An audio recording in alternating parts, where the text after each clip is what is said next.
Dragi baštovani, jedna tableta i krastavci rađaju plod na plodu, a sa ovim ćete ih odmah spasiti od svih bolesti i žutila. Prijatelji, lajkujte ovaj video i ostavite nam srce u komentaru. Ukoliko ste prvi put na kanalu, pretplatite se na kanal, potpuno je besplatno. A kako bi prvi vidjeli svaki novi video, obavezno pritisnite i zvonce. Za ovaj recept potrebno nam je soda bikarbona 1 kašika, aspirin 2 tablete i voda 2 litre. Sve sastojke stavimo u blender. Umutimo u blenderu, razredimo u 1 litri tako da ukupno dobijemo 3 litre rastvora.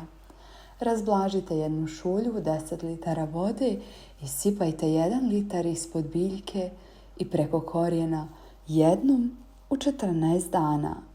Dragi baštovani, ukoliko vam je ovaj video bio koristan, lajkujte ga i podijelite ga sa drugim baštovanima.